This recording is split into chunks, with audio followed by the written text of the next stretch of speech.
Hello, welcome to my channel. Today I'm going to see some questions like why is English a global language and why do 1.5 billion of people around the world speak English and why are only about 25% of the world English speakers native English speakers. Before to start we have to see a little bit of history.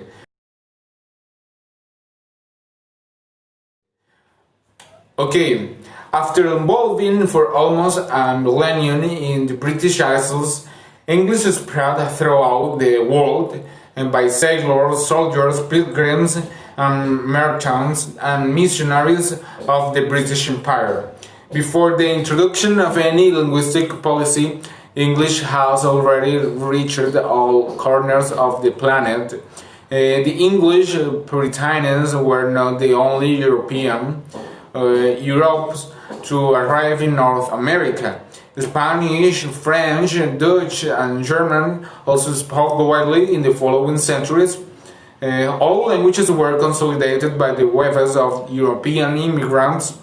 In the process of designing some United States, the founders of the nation were aware of the importance of the languages to foreign national identity. So English was the majority languages and therefore had to be fostered. Until the beginning of the 20th century, many states prohibited the teaching of foreign languages in private schools and households.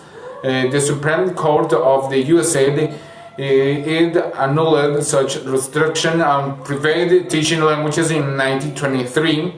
Even today, English is not the official language of the United States, but it is definitely the most spoken language, obviously. And it wasn't just the United States that said hello to English at the beginning of the 20th century. So, the British Empire expanded to almost a quarter of the planet, not including the United States. Hence, he is told the sun never sets on the British Empire. So, today the sun has already set in the empire, but English remains an important language in all former colonies. Most of the British Empire, the main objective was trade, so few British were definitely installed in the colonies.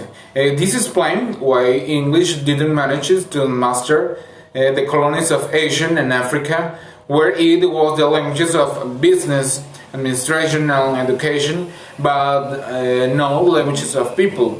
Today, English has had a fundamental role in the administrative matters of these old colonies for a long time.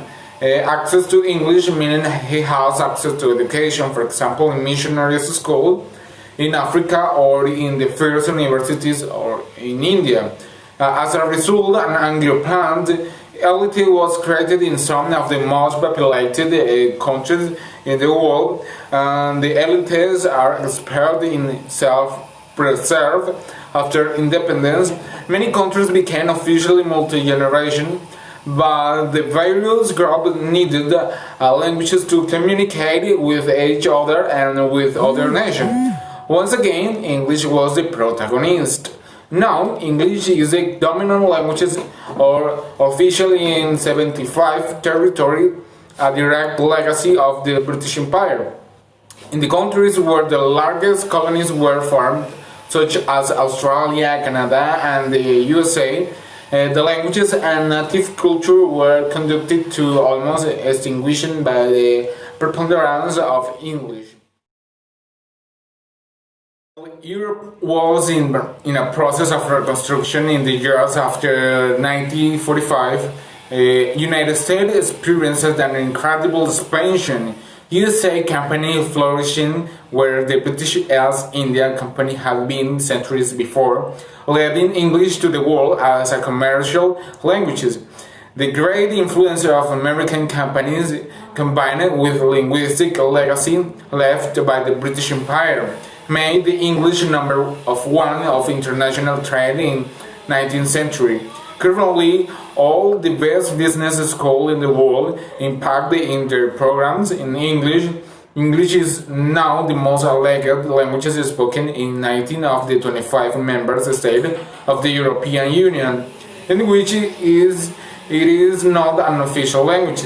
The sixth state where English is now the number one language reveal the importance of politics in the languages. For example, Russian is the most spoken languages in Lithuania, Latvia, and Estonia. The Croatian and the most spoken in Slovenia, and the Czech the most spoken on Slovakian. But the cultural legacy of the post-war decades is also very important for the growth of English as a world language. In addition to sending money on the other side of the Atlantic, the United States contributed the soundtrack through rock and roll, the jazz, the disc, and the hip hop. Later, Hollywood films became a global sensation, and American series in a cultural reference. The American culture was everywhere, radiating confidence and success, just what the world needed after the devastation of war. The global power of the United States coincided with the birth of computers, Computers, and therefore English is the language of the technological revolution and the internet. For example, let's think of the keyboards. They were designed for Latin letters, So Asian languages speakers in particular, they have to use complicated techniques to write the words. Likewise, what happens within the device is also dominated by English. The United States remains the most innovative nation in technology, and thanks to the linguistic policy of the founders of nation, English is the king languages.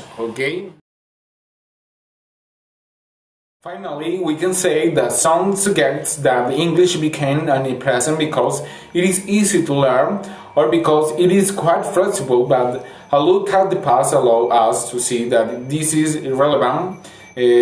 Latin, despite its complicated and almost perverse system of grammar cases, was the most influential language throughout Europe for more than 1 millennium, and their descendants are still strong.